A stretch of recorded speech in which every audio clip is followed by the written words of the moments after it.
exciting session of Dr. Agarwal's grand rounds. Even in situations such as this, which the world is facing, the current pandemic, what keeps us going is our thirst and quest for scientific knowledge and deliberations such as this one. Today, we have a very complex and confounding topic for discussion, clinical approach to strabismus. As you all know, strabismus evaluation is scary not only for the patient, but also sometimes for the examiner, because it involves testing in a dark room, use of red and green light, doing tests which are abstract like the after image test, looking through tubes, long tubes as in a synoptophore, or staring at a big screen like a Hess chart. So we need a simplified as well as a strategic approach to strabismus. At the end of a strabismus evaluation, we basically need to ask 4 questions, which is, the first one is the strabismus manifest or latent? If so, what is the measurement of the deviation, both distance and here? Is there any fusion in real time? Is the squint compensated by these fusional divergences? Is there any form of suppression that exists in the patient? So this is what a clinical approach to strabismus actually arrives at. And today, to talk to us in detail about this, we have a very renowned academician among us, Dr. Rohit Saxena. He does not need any introduction at all. Dr. Rohit is an alumnus of the prestigious RP Center of India Institute of Medical Sciences. He has also had the good fortune to continue there, and today he is the professor of ophthalmology, looking at 3 subspecialties, 3 difficult subspecialties: pediatric ophthalmology, strabismus, and neuro-ophthalmology. Dr. Rohit has also got a lot of publications to his credit, almost about over 130 publications, both national as well as international journals. He has taken part in a lot of conferences and deliberations, a lot of chapters in textbooks he has contributed to, and also been a part of a lot of clinical trials. So it's a real honor to have Dr. Rohit Saxena with us today to give his talk. And apart from that, we also have 2 experienced pediatric ophthalmologists in our midst. One is my dear friend, Dr. SUMITA AGARKAR from Shankar Nethralaya. She's the Deputy Director of Pediatric Ophthalmology and Strabismus Services over there. And the other is Dr. NARAYANAN, who is the Medical Director of Dr. Agarwal's Eye Hospital, Madurai. We are very eager to listen to Dr. Rohit. Rohit, can you please share your screen and start your talk for us today? Thank you, Dr. Manjula. It's indeed a pleasure to be a part of this wonderful yeoman service that Dr. Agarwal does. And in these difficult times, to be continuing education is something that is extremely essential. And it's I'm really grateful for the opportunity. And of course, with such a wonderful panel with me, I know that I can be corrected if I make a mistake. I just hope that they don't correct me while my talk is going on. And of course, anything I have left out would be discussed by the esteemed panel. So I'll talk to you about a basic clinical approach to strabismus and how we can understand or not get scared when we are seeing or examining a patient with strabismus, whether a child or an adult. So this is the chart which I would say all of us should keep in mind when we think of strabismus or squint. So as Dr. Manjula has talked about, when you start, you think of a very basic divisions of the kind of squints that you see. So you could have an apparent squint, which essentially means that it looks like a squint to the parents, to the mother-in-law frequently, but it really is not so. Once you examine the child, you realize that the child does not have a true squint. It's just a pseudo squint. Of course, it's very important to examine the child multiple times because maybe it's a latent squint, that it appears some of the times when the parents are examining or when the child is, when the mother, stressed mother is showing the child to the mother-in-law, and the child is also under stress and the squint manifests. But at other times, the child is aligned or when you are examining. So it's important to examine the child at multiple times. So that's a latent squint, that it's hidden by certain ways which would be fusional vergences or accommodative vergences we'll just be seeing. And finally, of course, it will be a manifest squint, that it's manifesting or is visible all the time. And in those conditions, it could be a comitant or an incomitant squint. A comitant is that the eyes are commies and they move together. So the deviation is constant and same in all the directions. That could be an esotropia and exotropia, and along with that, there would be patterns, inferior oblique overactions, superior oblique overactions, DVDs, and other associations. It could be an incomitant squint, essentially meaning that the deviation is different in the different positions of gaze. The cause could be a paresis or a paralytic squint, which would be a third nerve palsy, a fourth nerve palsy, or a sixth nerve palsy, or it could be a polyneuropathy because of involvement of multiple nerves. It could be a restrictive strabismus, which would be a Duane's, a Brown's, a CFEOM, a thyroid, a blowout fracture.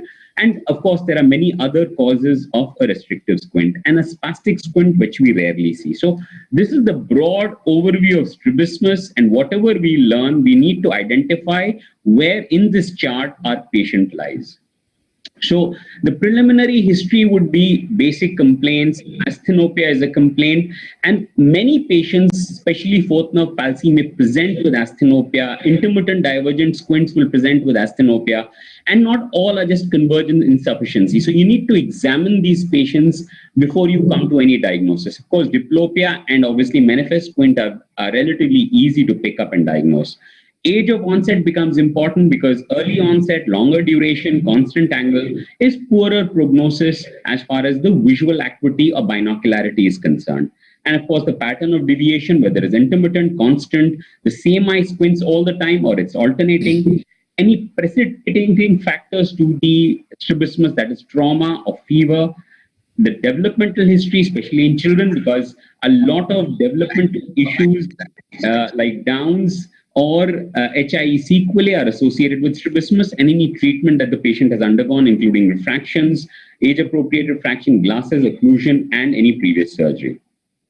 These are key visual milestones that we must keep in mind when we are looking at a child. The key things at birth are pupillary light reflex and an intermittent visual fixation. By 2 to 3 months, the child is smoothly fixing, following, recognizing, smiling at the mother. 3 to 4 months, the accommodation is well developed and the eyes start becoming aligned. Any strabismus after 4 months is a cause for concern and requires intervention. Prior to that, we know that the binocular system is still developing and intermittent squints may probably align themselves. And subsequently, by 6 months, they're fixating at distance objects, and usually by 1.5 to 2 years, depending upon the way you measure, visual acuity should reach adult levels. You can assess vision by a variety of ways. Adults, of course, Snellen's and ATDRS, or in a child who's able to read. But for younger children, we have different ways. This is the Teller acuity cards, which uses gratings, and you see the response of the child. Similarly, these are Cardiff acuity cards. Again, these are preferential looking cards, and they are age barred. Above 6 months and beyond 3 years, most of these cards are of no use. So Teller is usually useful by up to 1.5 to 2 years, and Cardiff up to 2.5 to 3 years. But beyond that, the child does not have that interest in these kind of charts for us to adequately assess or reliably get a visual acuity assessment. The other ways could be a cat drum, a VER, a pattern VER, or an optokinetic drum. Of course, amblyopia can be diagnosed by measuring visual acuity, but in children who do not have visual acuity assessment ways, we can just cover one of the eyes and see which eye the child resists. The child will always resist the seeing eye. So in this case, you can see the child does not resist the left eye, but the moment we put the occluder on the right eye, the child is resisting, showing that this is the seeing eye and the left eye is amblyopic. The importance of refraction cannot be overemphasized. We know accommodative esotropias can get corrected just by prescribing age-appropriate cycloplegic refraction. But even in divergent squints, like intermittent divergent squints, they can just become normal and can have their fusional vergences just by giving a proper refraction, because a good quality vision controls these deviations. The motor and sensory examination comes next, and the head posture becomes the next most important thing you need to look at, because that gives an idea of the potential or the possibility of squint. So you look at a face turn, a head tilt, and a chin elevation or depression. And you can have a lot of causes besides the squint, including incompetence squints, patterns, nystagmus, one-eyed patients, and even sometimes refractive errors. And the head postures can be measured simply by using a scale and a protractor, or of course you have now very newfangled cephalodiviometers available, which can help us to measure exactly the amount of tilt or turn the child has. But they are usually more important for surgical processes and seeing and documenting improvement. The lid positions are important because many of the conditions have associated lid problems, like this case of Duane's. You can see the widening on abduction, attempted abduction, and the narrowing on adduction. So this helps us to diagnose a case or differentiate it from a sixth nerve palsy. Measuring ocular deviations, the simplest and the first step would be a Hirschberg test, which uses a corneal light reflex. And depending upon the deviation, the light and the falling of the light reflex, we can assess and estimate the amount of deviation that exists. But remember, looks can be deceptive. Just by examining, you may feel that there is a squint, but like in this case, from afar, it looks like an esotropia because of the epicanthal folds. But look at the light reflexes, they are well centered. Of course, it gives us an idea there is a pseudo squint. You can cover either of the eyes, and if it does not show any movement, you know that there is no true squint. You can confirm a squint by a cover test. So you cover what you feel is the apparently fixing eye, and the other eye moves to take up deviation. A cover test picks up tropia or manifest squint. You place the cover on the fixing eye, observe the other eye for movement. And of course, it's important that the deviating eye should have good vision and should be able to fixate centrally. A uncover test or an uncover test, you actually look at the eye under cover after you remove the cover. So in this case, once we remove the cover, you can see the eye was deviating under cover and comes to take up fixation. So cover, uncover, or an uncover test picks up 4 years by disrupting fixation of or fusion. You need to measure deviations by using accommodative targets, a 6-9 for distance or 1 less than the best corrected visual acuity for distance, and a near visual acuity target symbol on an object so that the patient can see and resolve the object or component of the object. Do not use a torch because the patient or child may look beyond it and actually the measurements may change. It's important to measure deviation both for distance and near, and with and without glasses. Look for pattern. You can either move the head or the target and look for the eye movements that are there. To measure the amount of deviation, you need to use a prism bar cover test. You place the apex of the prism towards the deviation. You gradually increase the prisms, and by using an alternate cover test, your end point is no movement on alternate cover. Remember, do not stack prisms over one eye. They don't add up. You need to divide the prisms between the two eyes to get your the neutralization point. A Krinsky is used, or a corneal light reflex test is used when there is poor vision in the deviating eye, and you fixate or you center the corneal light reflex in the deviating eye by putting prisms in front of the fixing eye and making the fixing eye deviate. This will give us a good estimate of the amount of deviation. The next most important thing is ocular movements. You need to do ductions as well as versions. It's important because it is important to pick up incompetent strabismus as well as see for any over or under actions. In this case, you can see the child is not abducting towards the light source. So is it a bilateral sixth nerve palsy? When you do ductions, you realize that the child was cross-fixating, and that is why you are having that pseudo-abduction deficit. Otherwise, the child has good ocular movements both eyes. Always look for oblique overactions. First, do a pattern examination. When you see these 9 gazes, don't start with the top left corner, which is our normal reflex. You start with the central image, which is the primary gaze. So you look at the primary gaze, just like you do our examination. Do a primary gaze examination. In this case, you can see the corneal light reflex is centered in the left eye. The right eye is deviating outwards. The corneal reflex is nasally decentered. So you can see it's a right divergence squint, and In up gaze, you can see the eyes diverge out, and in down gaze, the squint is much less. So it's a V pattern. In the presence of a V pattern, look for inferior oblique overactions, and you can see the inferior obliques overaction here. You don't see a corresponding superior oblique underaction, so they are primary inferior oblique overactions. It's an alternate divergent squint with V pattern because of bilateral inferior oblique overaction. Similarly, again, start with the central image. You can see an esotropia. Right esotropia is there. Up gaze, there is an increase in the esotropia. Down gaze, there's virtually elimination of the esotropia. So there is an A pattern. In A patterns, look for superior oblique overaction. And here in this case, it's an ACS with an A pattern with bilateral superior oblique overactions, which would require intervention when we are planning surgery. It's important to look for variability because myasthenia can present with any kind of squint. So any history of variability, you need to be extremely alert for myasthenia gravis. In incompetent strabismus, the main complaints would be diplopia, abnormal eye movements, limitation or inability to see in a particular gaze, and of course, anomalous head postures. We need to look for head posture. We need to measure the deviation in all 9 gazes so that we know the gaze of maximum deviation. We need to do a diplopia charting, a Hess or a Lee screen charting, and post-duction test, post-generation, and clinical assessment of saccadic velocities. So this is a Parkes 3-step test showing how important it is to see for deviation in all gazes. So you can see that in this case, there is an L by R. So we usually talk in case of an L by R or an R by L, meaning that the left eye is hypertropic or the right eye is hypotropic. When we do not know the cause for the vertical deviation, we call it an L by R. So there is an L by R in this case.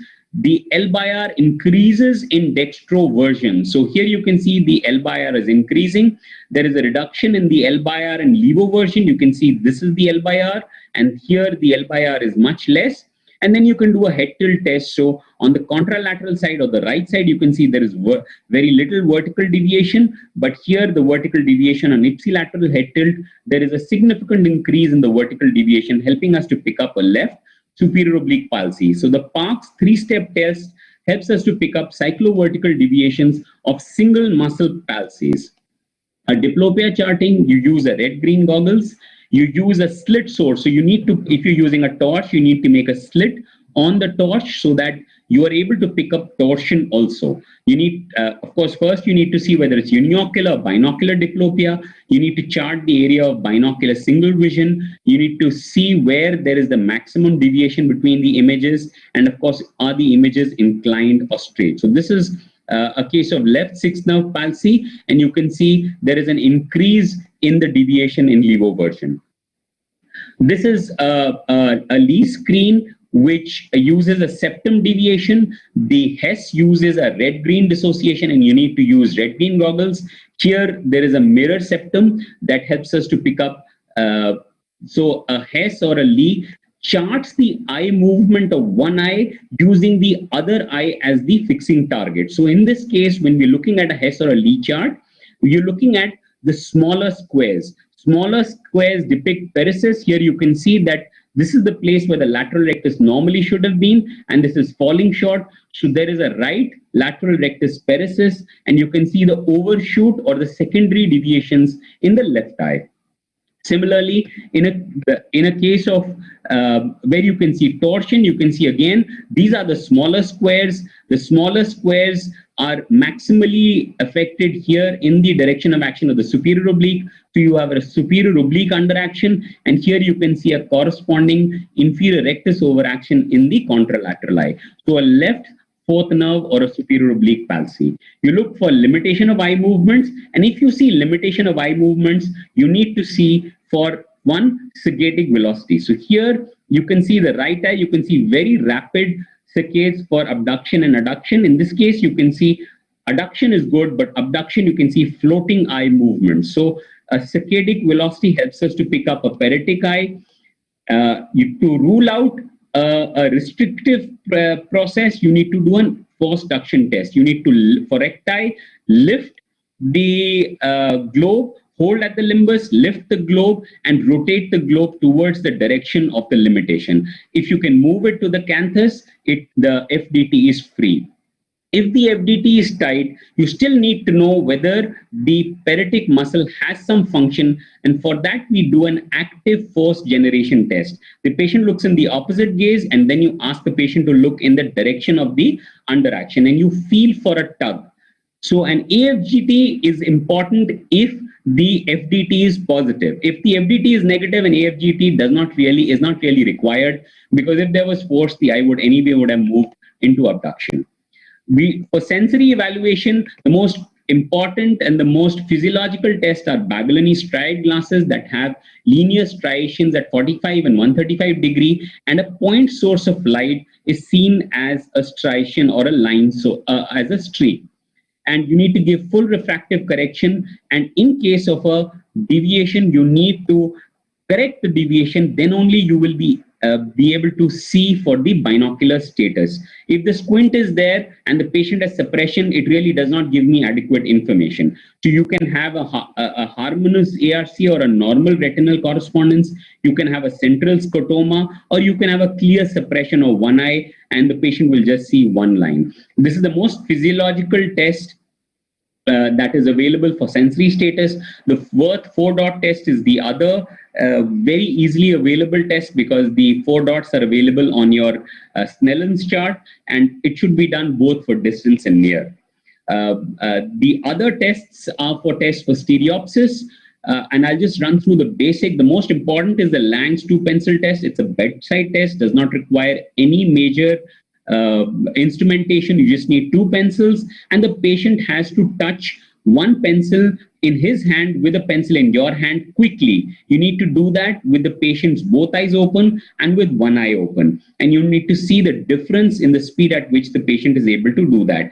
Do not do it vertically as some photographs depict, because we have horizontal stereopsis, not vertical stereopsis. It's a bedside screening test and gives us gross stereopsis. The other kind of tests for near would be a TNO test, which uses a red-green dissociation. You have a Randot or a Titmus fly test, which uses Polaroid glasses. Again, this is a near Randot and a Titmus fly test. You have a Lang's test, which is useful for children, where they can identify objects, familiar objects like cats, animals, and of course, car. For distance, you have the Frisbee-Davis distance test, which is a real depth test. Here you have these objects that are moved anteriorly and posteriorly, and based on their difference, you are able to measure stereoacuity from 4 to 200 seconds of arc. And finally, the distance Randot test, which again uses Polaroid glasses for distance stereoacuity at 3 meters.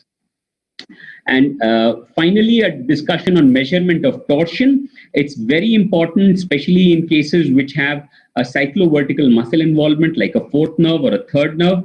You can use subjective methods where the patient will tell you, like a double Maddox rod, a synoptophore, or a scotometry, and of course, objective methods, like an indirect ophthalmoscopy or a fundus photography. Here you can see that the fovea has to be in the lower third of the disc, and any deviation above or below this range would be an evidence of torsion. And measurement of torsion is very important, helps often to help us to differentiate between primary and secondary oblique overactions, particularly to pick up mild or subtle or partially recovered superior oblique palsies. So this is a gross clinical assessment of how to clinically work up a patient of squint. But of course, there are many things more left which we can take up in discussion, and of course would require many, many more discussions. Thank you again. Thank you very much for the opportunity and listening.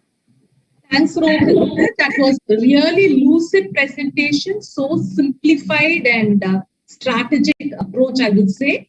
I would call in Dr. Sumita and Dr. Badri to unmute themselves. We'll start off with the discussion. Dr. Rohit also, please join in. I'll ask the first question to Dr. Rohit, the speaker of the day. So, Dr. Rohit, how would you make a child who is coming for evaluation, for strabismus evaluation, for the first time to your clinic, how will you ensure that this child has a structurally and emotionally secure environment? So, what are the measures do you take in the okay. OPD to provide this stress-free environment to the child? So, of course, unfortunately, all what I will be saying is true for a pre-COVID environment. In fact, I used to, although even then we used to wear a mask, but when confronted with children, especially coming the first time, I usually used to remove my mask or pull it down because, facial expressions are something that really give, a smile, a general chit chat. These are among the key things that a child, starts being comfortable. So first step, let the child walk in or in a mother's lap, remain in the mother's lap. Often the child, is uncomfortable if the parent sits down on the chair or a stool. So better you get up and see the child in the mother's lap, or even when the child is, hesitating and standing with the mother. So first step, you take the first few steps forward. Don't always make the child come in or sit on the stool.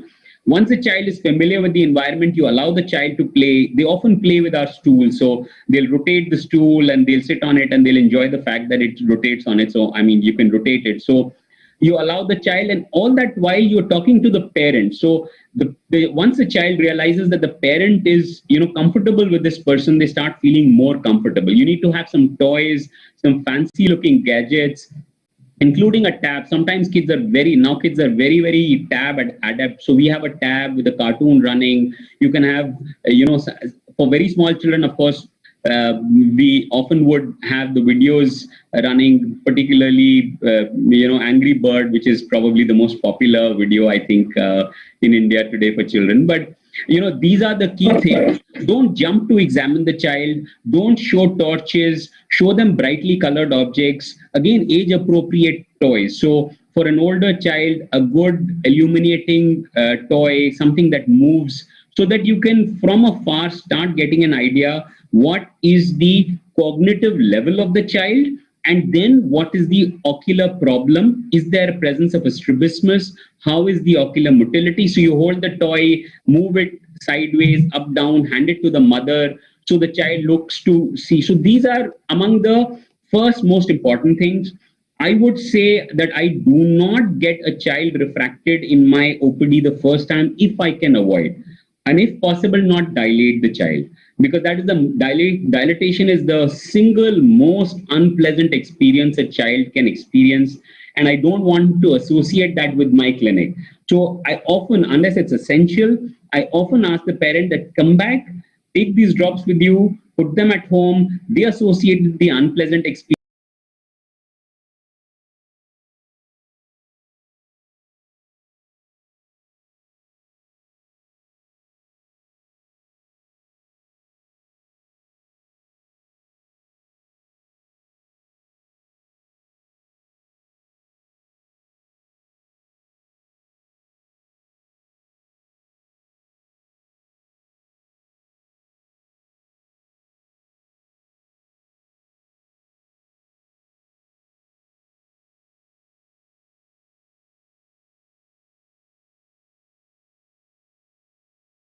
I think will work wonders.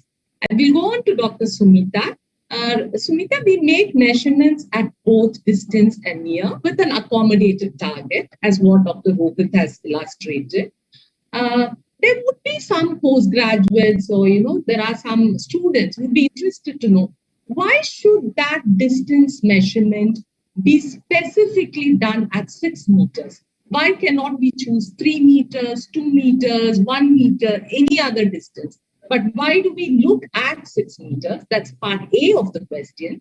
Part B is, I also want you to look at the far distance test. When would we do it?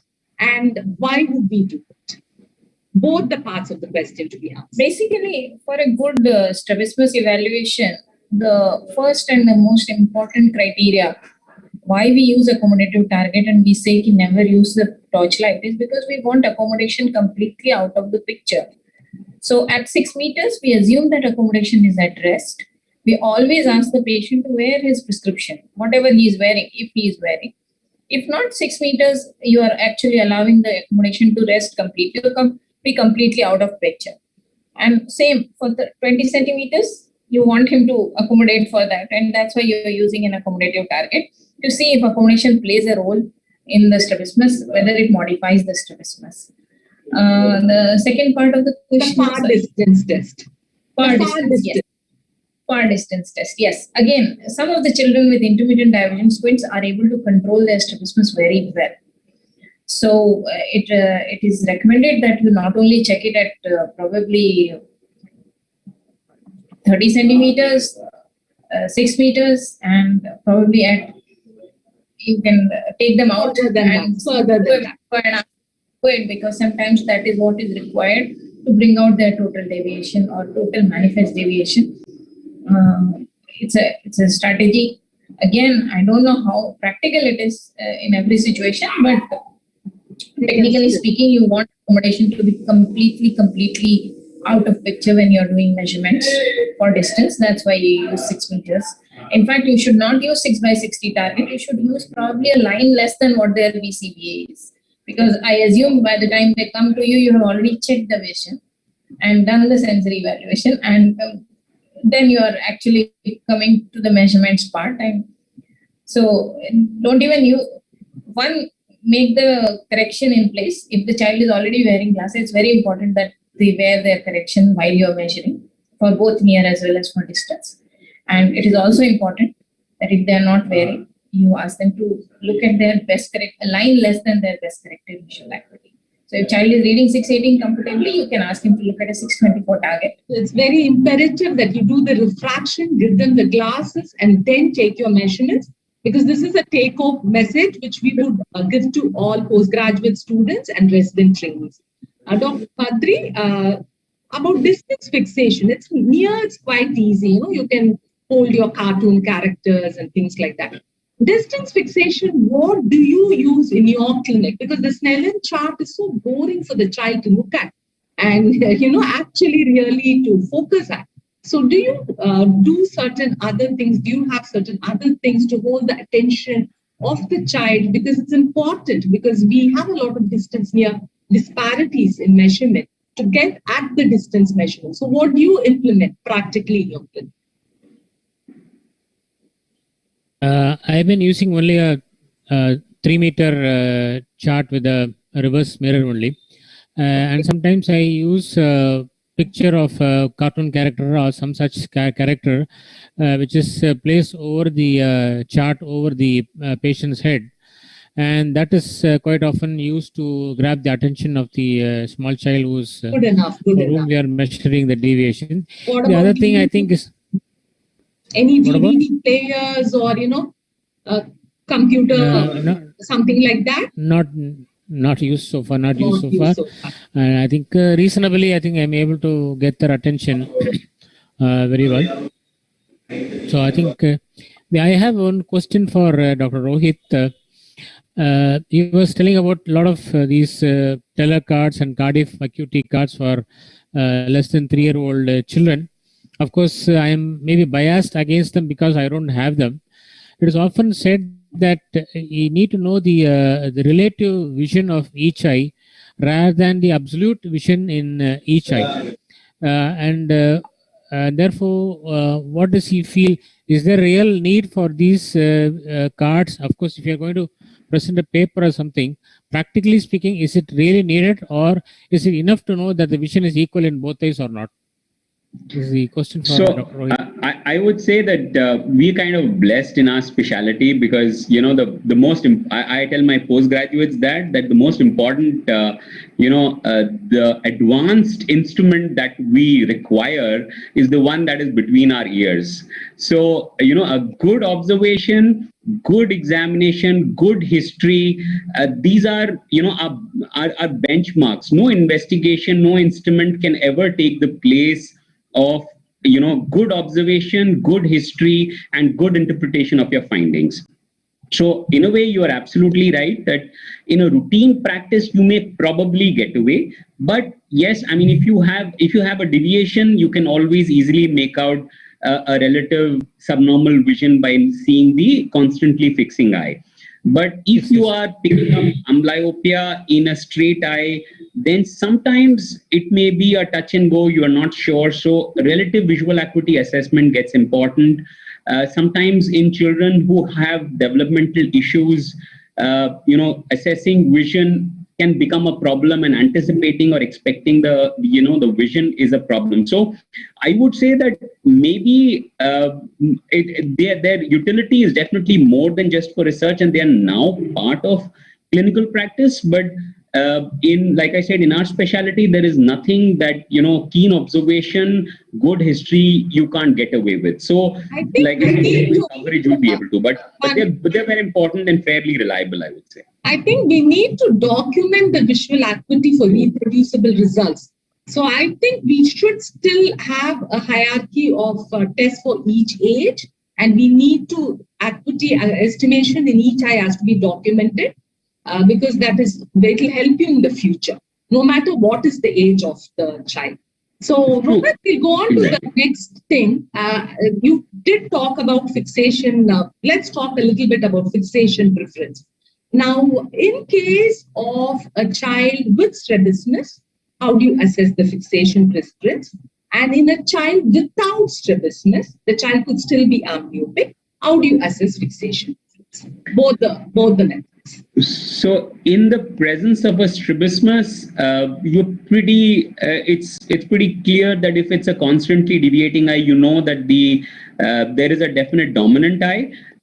Whether there is significant relative difference, you need to see how good the fixation is in the deviating eye. So you cover the fixing eye and you see for the constancy of maintaining fixation in the deviating eye. So you cover the fixing eye, the deviating eye takes up fixation. The moment you remove the cover from the dominant eye, so you basically look at central steady maintained fixation. Yes. So once you have that, you need to see how long it is, and as you said, central, steady, and constant fixation. That's good for a strabismus. With a non-deviating eye, it sometimes is difficult. One of them is to see the response of the child the moment you cover any one eye. So you know that if the child gets uncomfortable on covering one of the eyes, there is a definite dominant eye that the child is having. You can, if you have prescribed occlusion therapy, you can ask the parents about the response of the child, how comfortable or uncomfortable he is when one or the other eye is occluded. So these would be, and of course, as you said, we can actually document vision by any one of these visual assessment techniques. I think a good test would be to do the vertical prism test. If there is an absence of strabismus, to detect amblyopia. I think that's what we all use. Sure. Smaller. Yes. Sumita, what do you actually use to document vision age-wise in your clinic? Because I know SN has a lot of modalities to test visual acuity in a small child. So at age 2, what do you use? At 3.5, what do you use? Maybe after 4, we can even use the Snellen or ETDRS chart. So at different ages, what are you employing in your OPD practices? Children who are, say, younger than 1 year, we do have Taylor's acuity card, but Taylor's is very expensive and a lot of people just don't have access to that. And it just gives you a rough idea of the visual acuity. It is so many factors which affect your child's concentration, what time of the day is. But yes, technically speaking, if it's an infant or a very young child, fixation method is still, the CSM method is still very, very specific and very, very accurate. So if you can do that comfortably, nothing like that. But if you are not have access, yes, Taylor's methods to test. Yeah, Taylor's. We put Taylor's and Cardiff acuity card where we are able to get. Sometimes you can use the LIA paddles, which are also more easily available, cheaper than Taylor card, which also gives you an idea about cycles per minute acuity. So it's not really a 1 year acuity, but some idea about vision. Both eyes. Again, a lot of children will not cooperate for monocular vision. Why I'm asking this is, of course, central steady maintained fixation will give you the difference in the visual acuity between the two eyes. It's not going to give you the objective measurement of acuity in each of the eyes. Yes. So we should actually try implementing this practice routinely, because I see a lot of everybody writing CSM. That doesn't make any sense. We need to document the visual acuity with whatever methodology is possible at each age. So for infants and very young children, we use both Leah paddles as well as Taylors. If the child is cooperative, we use slightly older children, say from 1 year to 3 years, we use both Leah symbols as well as Cardiff charts. And we have HOTV charts also. Sometimes it's a good idea to match the card because children sometimes don't say it orally. So your simple HOTV card, if you have a card in the hand and if you ask them to match the picture, you might get a visual recording even in a 2-year-old. So instead of asking him to spell it out what he sees, just ask him to point. It really helps. And of course, 4 years above, as you told earlier, you can have Sheridan Gardner also, between 2 to 4 Sheridan Gardner also. HOTV is also good enough. HOTV also works. HOTV and of course the Snellen. Dr. Badri, the most important tool of trade that we as strabismologists that we have in our practice is of course our set of prisms, a beautiful set of prisms. So I prefer personally the flat square prisms or what you call as the parents prisms. So what do you use for the evaluation of strabismus, measurement of deviation? And if you also prefer the flat square prisms, can you tell me or elucidate the reasons why would you prefer that?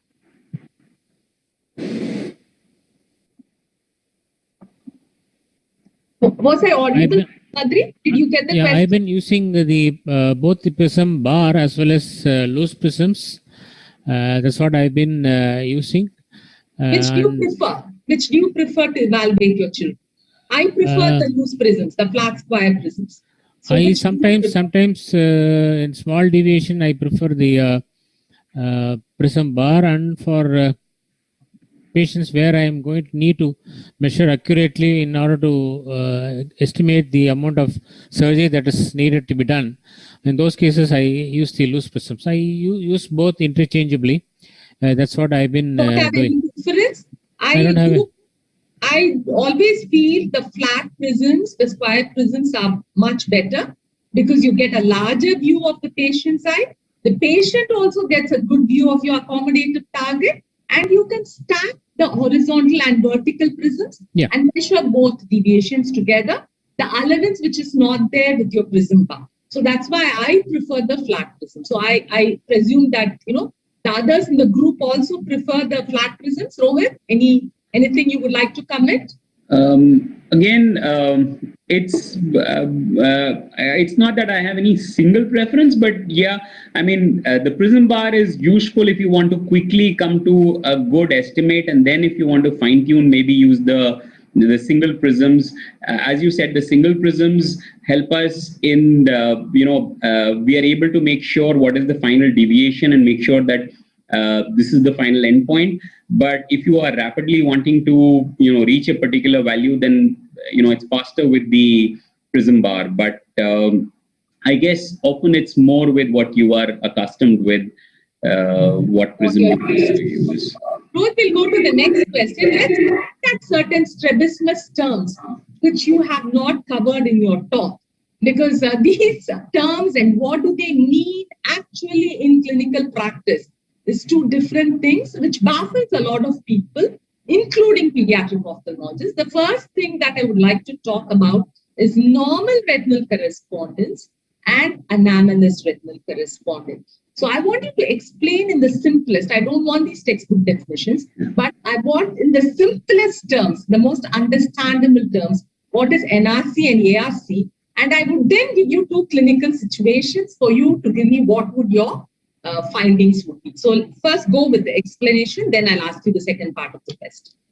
So a normal retinal correspondence is that essentially the development of the retina is such that one fovea corresponds with the fovea of the other eye, and all the other retinal points that exist have corresponding retinal points in the other retina. So they all come to one single cell in the cortex. That's the key thing. That's how we are able to fuse these images. So the fovea corresponds to the fovea of the other eye, and every retinal point in the left eye has a corresponding retinal point where the image falls. So the nasal retina of my left eye has a corresponding points in the temporal retina of my right eye, because my left field falls on this and my right field falls on the opposite side. So these would be corresponding retinal points, and this is normal. So this is normal retinal correspondence. Abnormal retinal correspondence occurs in certain circumstances. It's not a very common thing to occur, but an early onset strabismus, which is small angle, you can have the development of an abnormal retinal correspondence. A constant squint, particularly esotropia, the retinal image in one eye falls on the fovea, in the other eye falls slightly away from the fovea.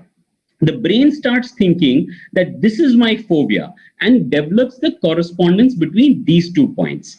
So abnormal retinal correspondence is the fovea of one eye corresponding to an extrafoveal point of the other eye because of the presence of a constant small angle squint. It's important. It should be constant. If it's variable, it will not develop. It should be an early onset when the visual system is developing.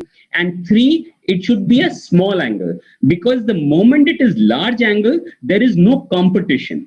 There will have to be suppression. It can't be equal. You can have a relationship between equals. You can't have a relationship between a very strongly dominant point and a very weak point. The strong point just removes the weak. So fovea will suppress the other extrafoveal point.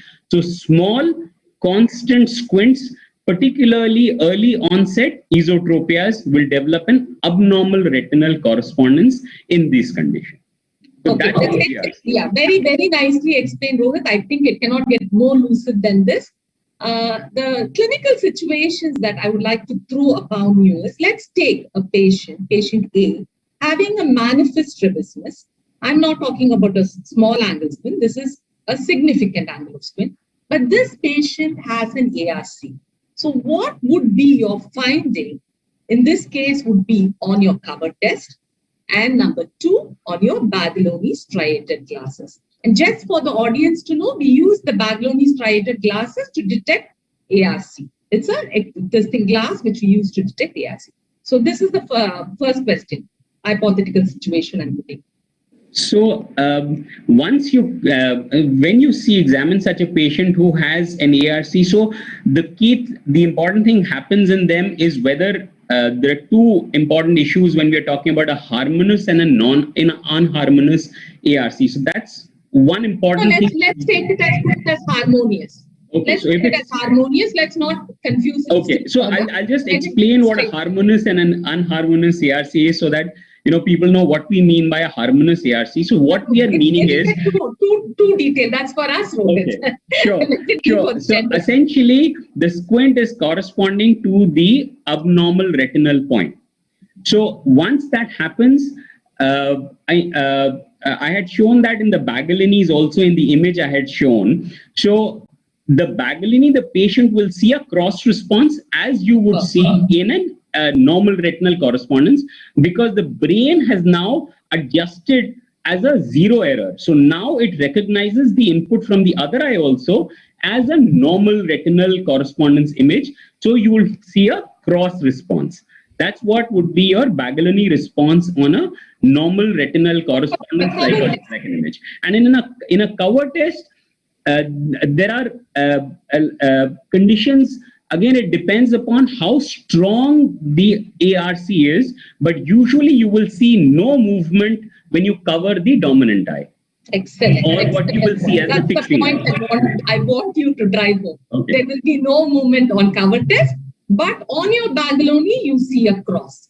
Okay. So what is the clinical implication when you operate on such a patient? I want you to tell that part of the... So the key clinical implication is that as far as possible, you do not intervene, because you will actually destroy something that is pre-existing. The patient, if he has ARC, has some level of binocularity and maybe some level of stereoacuity also, may have some gross stereoacuity also. The moment you correct the squint, what you are seeing as the squint, you will actually create a sensory deviation for the patient, and he may actually complain of diplopia. And that's important. The only condition where we would plan an intervention is when you want to actually shift the ARC or the abnormal point to the fovea. So first, move the abnormal point to the fovea and then plan for a surgical correction. Otherwise, leave the patient alone. He would be happier. The second, very well explained, Rohit. The second part of the question is if you have a microtrophia or a microstrabismus, what you were explaining.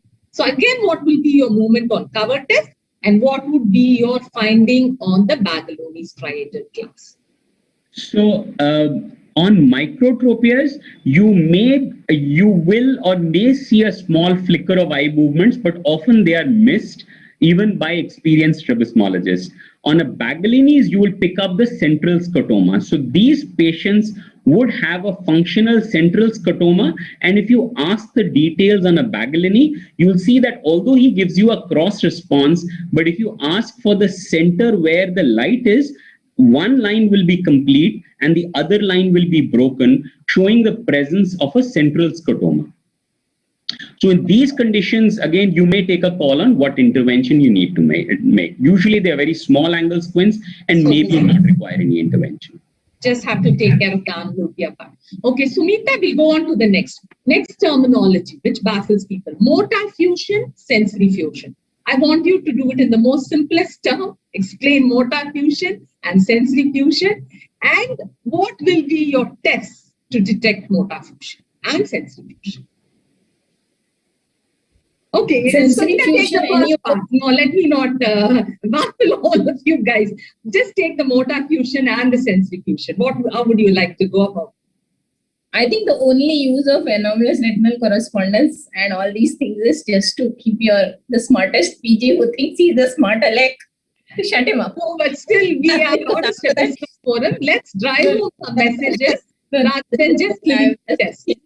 Yeah.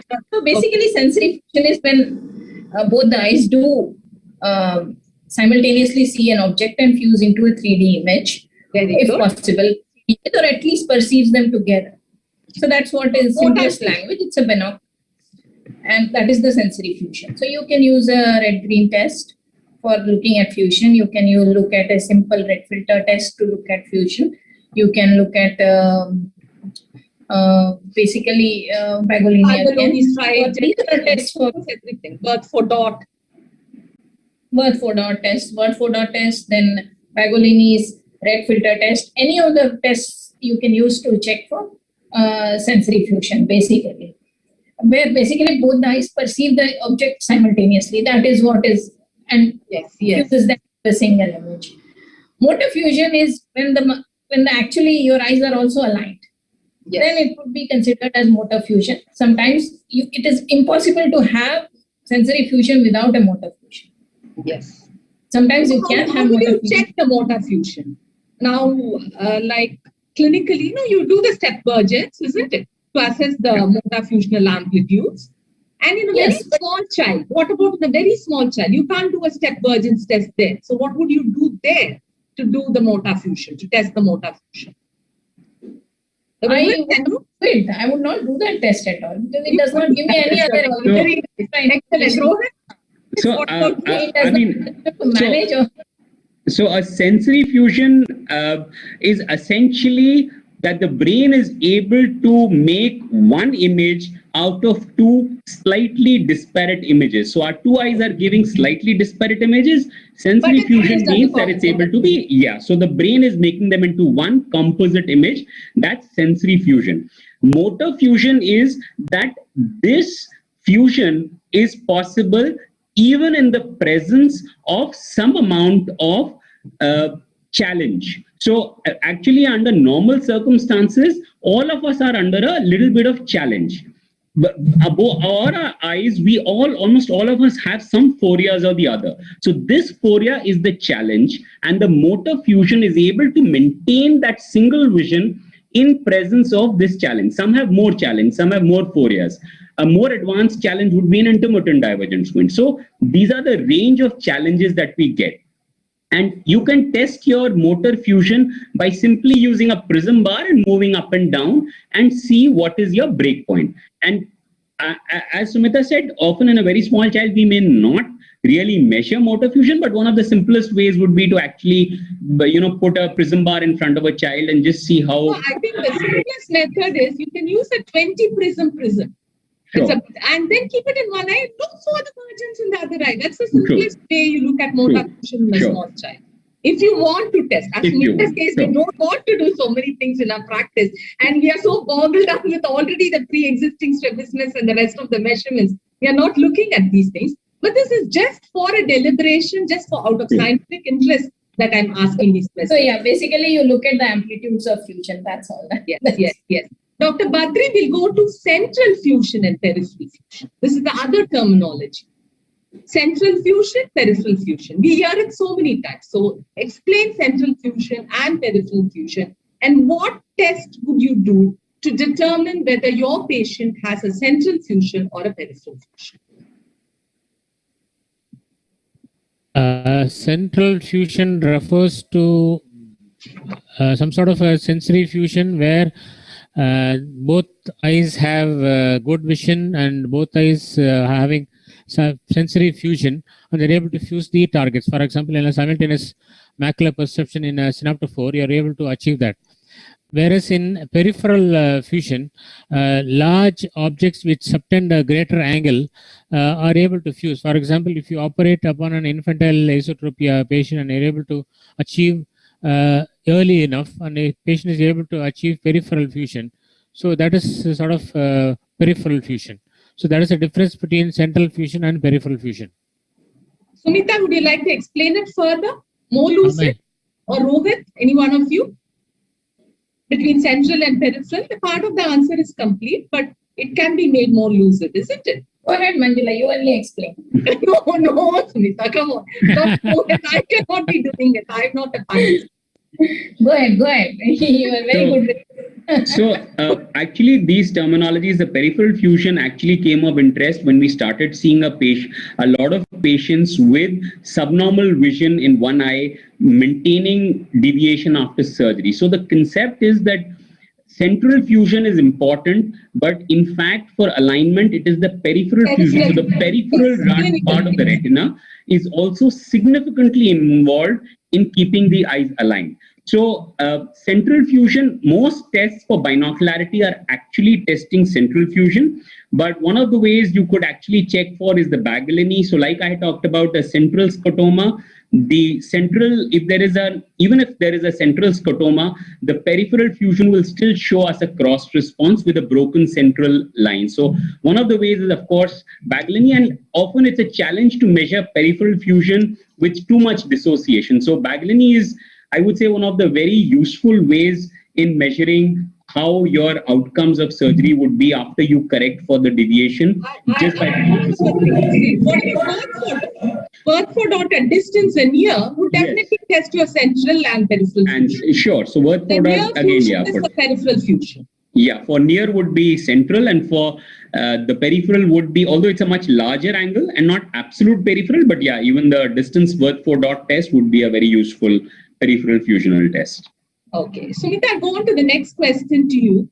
Of course, a lot of stereopsis tests was shown by Rohit, like the LANS, the TNO, the RAN-dot test, and the Frisbee test. For distance, we don't have any kind of testing. So where does the distance stereo acuity estimation is of clinical relevance? Because distance is as important as near stereo acuity. All that we do is always keep testing the near stereo acuity. But in certain types of squints, we look specifically at the distance stereo acuity going first, because that is the first thing of decompensation. And also in our clinic, in our setups, maybe Rohit would have an A in some distance stereo test. But in our setups, we don't have these Frisbee for distance or the TNO for distance. So any modality or modification we can do to do the distance stereo test in our clinic? I think distance stereo test is very important if you are monitoring an intermittent divergent squint. Excellent. It's a test for distance. But as you rightly pointed out, that is the first to go or first to deteriorate as the control of intermittent divergent squint kind of decreases, or it becomes more and more manifest the distance near zero can be maintained for a very, very long time, despite having a fairly large divergent squint.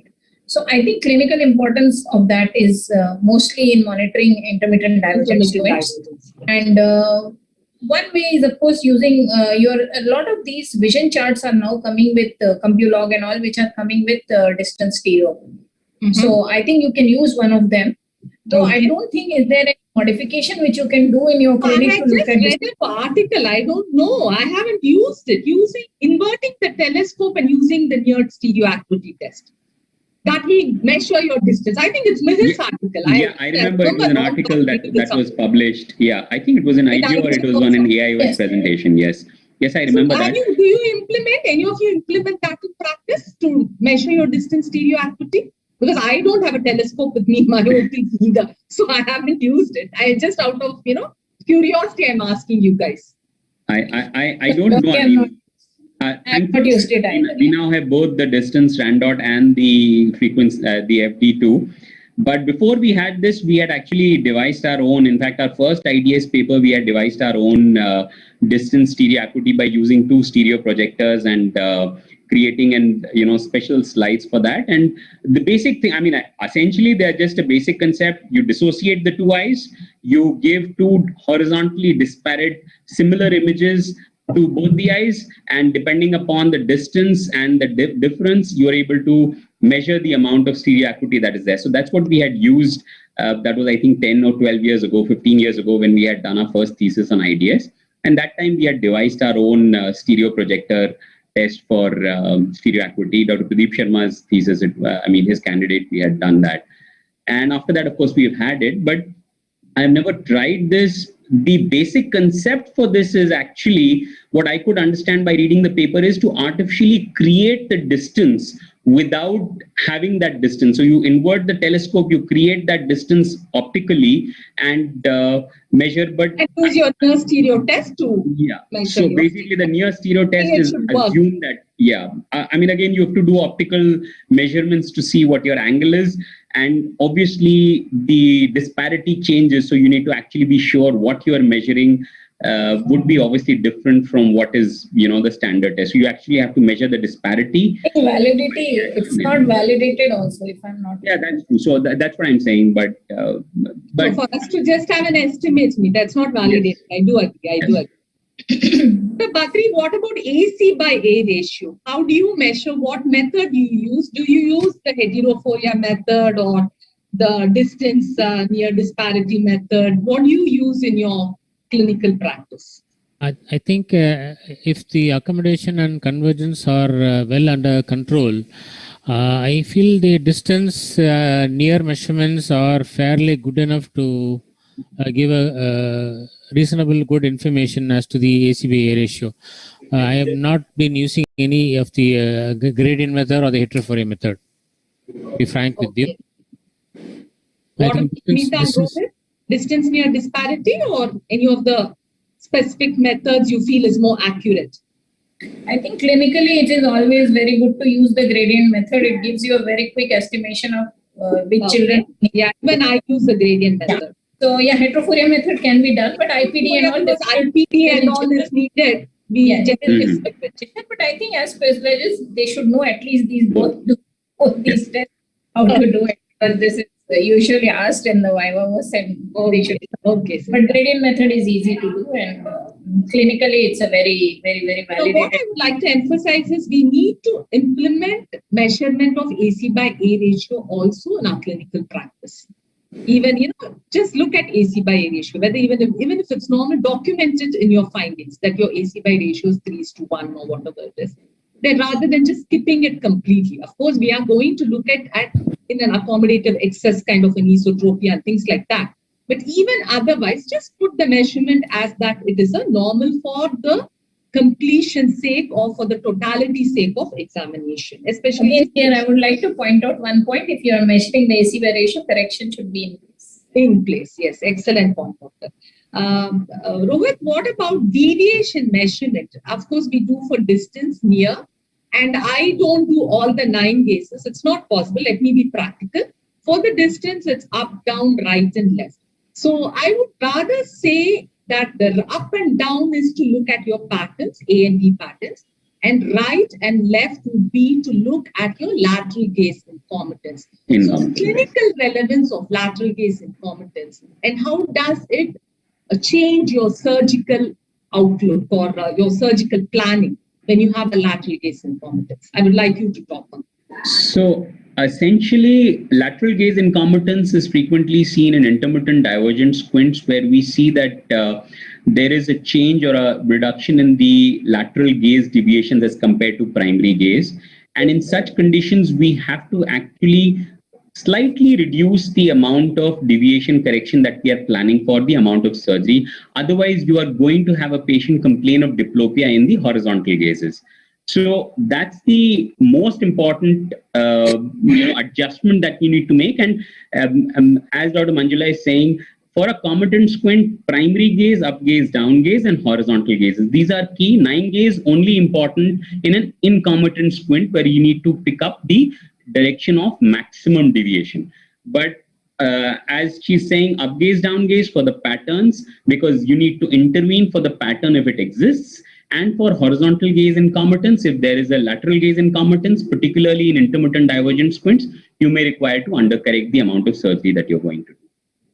Excellent. Sometimes lateral gaze incompetence also can be picked up in small children if you have lateral rectus palsy, especially acquired lateral rectus palsies, which become better over a period of time. Etiology is not clear, and if you see angles measuring more in one gaze than the other, then there may be no abduction limitation, but it can give you a small idea about that etiology of the acquired esotropia. Excellent. Because abduction does become the next question. Versions and ductions, of course, Rohit was talking about both versions. Now let's look at incompetent squints. Of course, in a competent squint, your versions, ductions, doesn't matter, everything is going to be full. But in incompetent squints, between a neurogenic and a restrictive cause, is there any small point would you like to point out as far as the differences between versions and ductions are concerned? I think Rohit covered it in his talk already, that both FDT and FGT, both are very... This is only movements, not FDT and FGT. Only versions and duction. Rohit, would you like to answer? So I think the important point here is if it is restrictive, usually the initiation of the duction is very quick. And then at some point there is an abrupt stop. So that's one clinical point if you have to look whether it is restrictive or neurogenic. In neurogenic palsies or paretic components, sometimes the initiation of saccade itself is very, very jerky and not very great. But in restrictive component, often initiation is very quick and rapid. Excellent point. Stop. But the other small thing which I would like to add is when you have a neurogenic palsy and you test for ductions, the ductions slightly better than the versions. Neurogenic per se, between ductions and versions. Do you agree with me, Rohit? But yeah, absolutely. That would be true because usually versions are with the normal fixing eye. So you are going to have that limitation of movement show up more. And once you do a duction of that muscle, the innervational input can be more. So the eye will move a little more in versions as compared to as compared to version, because the innervation will be decided by the paretic eye which is now fixing. So you can do a greater amount of innervation, and therefore, as you point out, that mild paresis or mild or some amount of additional innervation can bring about that little extra movement that is there. So the point that I would like to emphasize to postgraduates is just don't look at versions and say that there is a limitation of movement. Please look at ductions.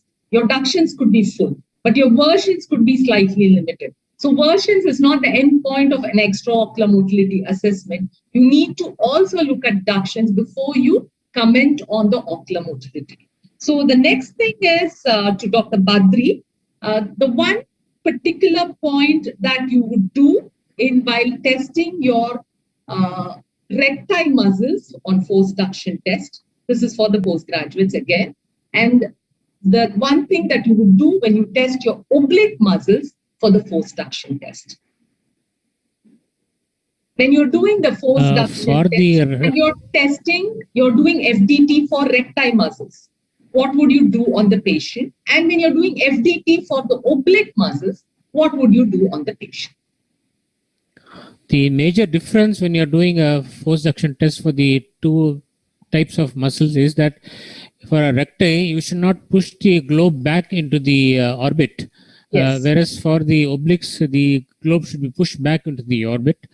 And the indications for checking the obliques are relatively limited when compared with the checking for the recti muscles. And therefore, I think it's preferably that you use 2 forceps and maybe at 12 o'clock and 6 o'clock for the horizontal and vice versa for the vertical recti, and slightly pull the globe out and then do the force reduction test.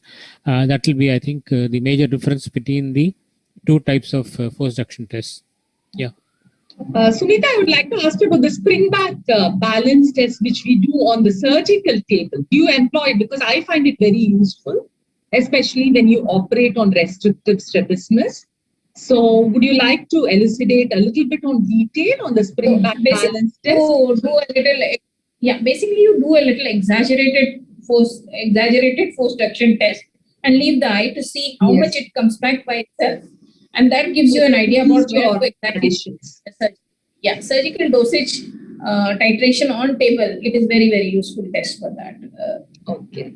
And Rohit, for the torsion measurement, of course, what we have all trained is to use the DMR or the double Maddox rod test. And suppose the patient does not have a vertical separation of images, what would you do? And apart from the Maddox rod, suppose they don't have a Maddox rod, is there any other method? Of course, you showed the fundus. I'm not talking about the fundus for the torsion. Is there any other methodology by which you can test the torsion? So if in a double Maddox rod, there is the images are not so far apart that the patient does not recognize. So sometimes it happens in a subtle superior oblique palsy that one of the images is slightly tilted, and but because of the overlap, they say there's a kind of a one sharp image with a blurred surround, kind of halo around. So in those conditions, you can put a small horizontal or a vertical prism so that you are able to separate the two images, and then the patient is asked to make the two images parallel. So they were like this, and then you separate them out like this, and then he has to rotate it. So you can put a small prism in any one of the eyes to get the patient to actually appreciate them as two separate images. So this is for the double Maddox rod. One of the easiest way to measure torsion is on the synoptophore. So you can use the after image slides. Again, you need to, of course, in them, you need to put both the after image slides in the same direction. So either vertical or horizontal. Again, dissociate them slightly, put a prism, put a deviation so that they are seen as two separate images, and then you correct for the torsion. So you can measure, so these are subjective methods using double Maddox rod or the synoptophore. Objective as fundus photograph, very, very useful. Indirect is you can't document, but you can assess very quickly for the presence of torsion. And of course, fields. So fields will show the change in position of the disc or the blind spot, and you can get an idea. What about the Hess chart, Rohit? So the Hess chart, again, useful in a sense that it gives us a good idea, and theoretically you could probably measure by the angle. But sometimes, I have not really used it as a reliable. Neither have I, but I'm just asking out of interest.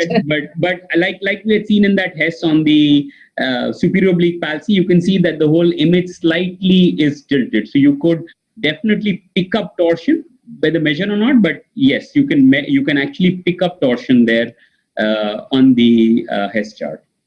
Badri, what about anomalous head postures? So do you use any objective methods to measure the AHP, or do you take just a rough estimate by looking at the face turn or head tilt? Not been using any of those measuring tools to measure the head torsion or the head tilt or the face turn. Not been using the protractor or anything like that. The goniometer or anything. Okay, Sumita, let's go on to the last part of the thing. So What are the other investigations? We're finished with examining our child. So what are the added investigations that you can do in a child to come to a diagnosis? Any added, like the OCT, or what would you normally, or the ERGV, the help of other investigation, ancillary investigation, a small elucidation on that. You're not audible, Sumita. You're muted. It is in reference to strabismus, or is it in reference to particularly to just a child? Then what other investigation we usually do in a pediatric child patient? For any diagnosis, let it be we use the ERG when we suspect CSNB. Generally, in pediatric population, what kind of investigation? So one is, of course, comprehensive eye examination, which includes refraction and fundus evaluation. Without that, it's not complete.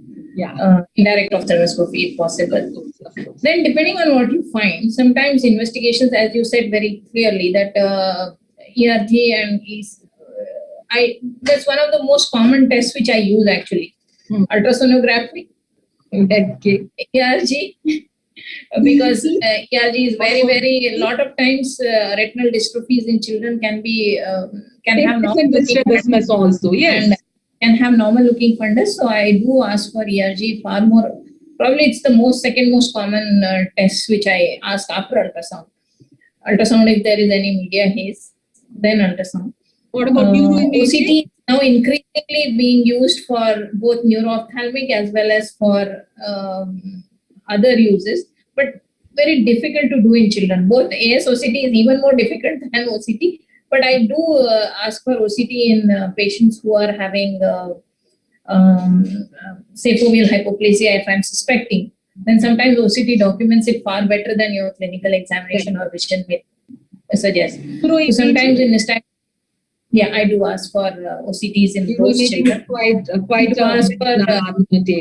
ask for keratometry and stuff to rule out if there is a very high astigmatism. So apart from that, depending on clinical situation, your rate of genetic testing whenever it is required. Definitely. So we'll come to these are the most common tests. Yes, but I would like to say the investigations you should order only if it helps you to manage, to prognosticate. I think one most important investigation that I do is neuroimaging. Neuroimaging. That is the one thing which is really useful. Very, very useful in certain situations. For the orbit as well as the brain, we need more than often cases a neuroimaging.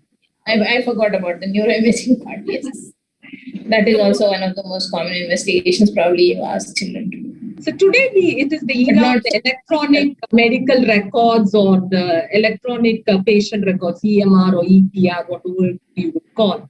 So this EMR is so very important for documentation of all our findings, because I think as strabismologists, we have the largest load of findings apart from the anterior segment and posterior segment findings. We have a motor evaluation, we have a sensory evaluation, and so many things to document and audit and, better plan our own surgeries and outcomes of our surgery. So Rohit, what I would like to, this is the final question, all of you, what other things that we can bring into this EMR? Because we have an allowance to put in so many other things being strabismologists. So each of you could just give us one point and we'll close with this.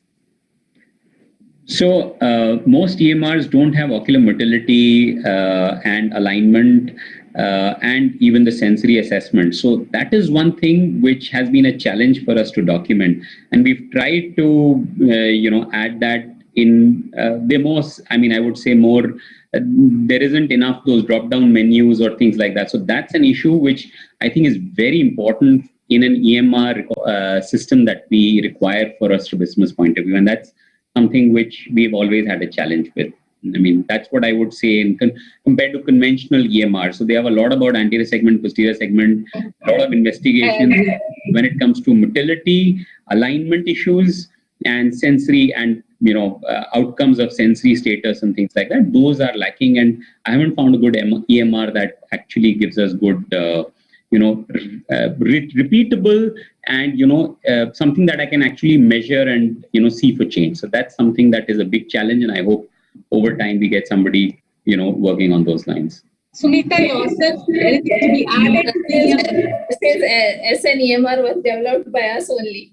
So it has all the things which Rohit wants. So Rohit, you can get in touch with TCS and buy the license. But honestly, but it's sometimes a lot of people think it's too extensive because it has too many things and too many boxes, which take a lot of time because each time you open. Like I have a page for nystagmus, I have a page for motility, I have a page for measurements. I have so every time you close one, save and then quite time consuming. So in fact, will be consuming, but it's like accurate documentation. Yeah, it's good for documentation, but sometimes like repeat visits.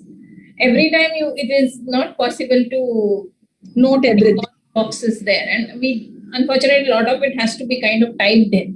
It does not have the drop-down menu, which I think Rohit was suggesting. We can give this idea to Dr. Subir to populate it by itself. I just had a feeling that EMR should also have the scope of adding photographs. So we now actually have a small, we have actually a small free text box, and where you can draw a diagram and you can do quick measurements and write everything there, a small history column and that. So that is like one page. Okay. But yes, if incompetent why can't we have the old nystagmus to go to the more extensive. So one final take-home message about strabismus evaluation or clinical approach to strabismus from each one of you. We'll close with this. One important take-home message. Anything you can say. It could be anything in motility or any pearls which you would like to offer our audience. Each one of you just one point. Vision, refraction, eye motility. Basics for any child with strabismus or any child for that matter. Age-wise refractive correction. Badri, yourself? You want to add anything? Listen to the parents of the patient. I think it's very important. Look at the old family photographs. Look at the others also might be having similar anomaly also. I think that's very important. Sumita? Good documentation because these children are going to be with you for a very long time. Excellent point. Excellent point. I'm so glad you. Even whatever you feel it might be unimportant at this point, but may become important later on. So it's good to document. A lot of these it was so engaging today, and it was so enlightening for all of us. We had a great discussion. Thank you for being here. Thank you and good night. Thank you very much. Wonderful. Extremely great learning experience. Thank you. Thank you, Dr. Manjula. Thank you, Sumita. Thank you, Dr. Badri. Good evening. Thank you, Manjula. Thank you, Rohit. Good to see you. Bye-bye. Thanks, Sumita. Thanks, Badri.